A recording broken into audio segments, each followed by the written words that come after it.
कल प्रधानमंत्री जी का बयान कि अडानी अंबानी के यहाँ से टेम्पो में भर भर के नोट जा रहे हैं और कुछ दिनों से राहुल जी इन दोनों के बारे में बोल नहीं रहे हैं, जबकि इधर हैदराबाद के पास प्रधानमंत्री जी बोल रहे थे, इधर झारखंड में उसके बारे में राहुल जी बोल रहे थे कि ये मोदी जी हैं वो अडानी अंबानी को जितना पैसा देते हैं उतना पैसा हम गरीबों को देंगे। ये जो बयान है ये बता रहा है कि उम्र का असर होने लगा है प्रधानमंत्री पर।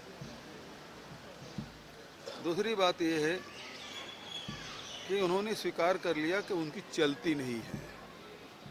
ईडी आईटी पे यदि किसी की चलता है तो अडानी अंबानी की चलता है, तभी वो शिकायत कर रहे हैं। तो असली ताकत प्रधानमंत्री के पास नहीं है, पीएमओ के पास नहीं है, अडानी अंबानी के पास है, जिसके कहने से सब रेट डाला जाता है।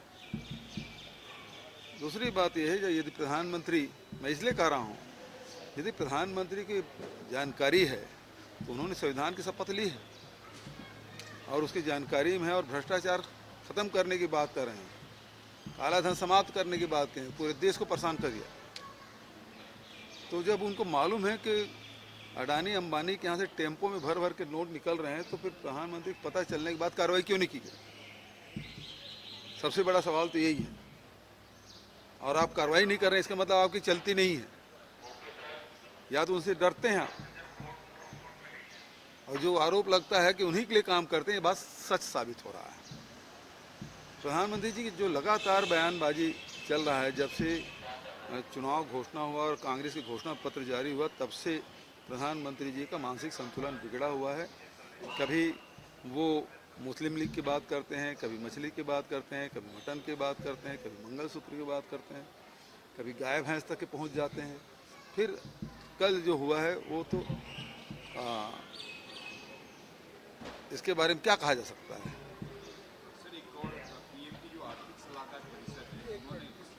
ये सीधी सी बात है कि छत्तीसगढ़ के लोगों को ये बर्दाश्त नहीं कर पाती भारतीय जनता पार्टी। छत्तीसगढ़ के साधु संतों का भी अपमान कर रहे हैं।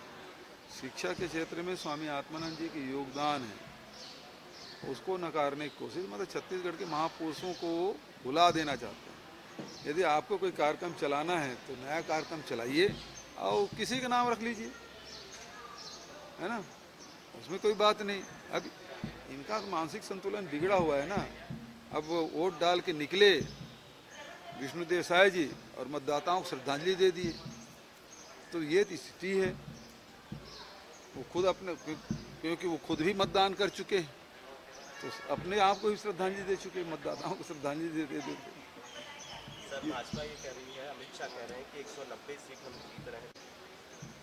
अब वो तो 400 भूल गए हैं। अब पहले 400 पार की बात करते थे, अब 400 भूल गए। और 400 पार क्यों चाहिए? संविधान बदलने के लिए। तो देश की जनता मूढ़ नहीं है।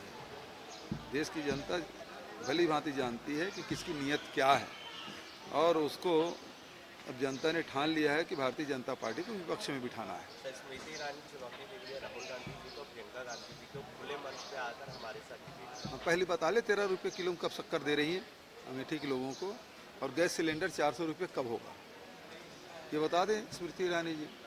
सर, आपस में चर्चा हुई होगी चुनाव के बाद, छत्तीसगढ़ में तीसरे चरण के चुनाव के बाद कितनी सीट कांग्रेस जीती? अभी अधिकांश सीट जीतने वाले हैं हम लोग। ठीक है, और कुछ बचा है?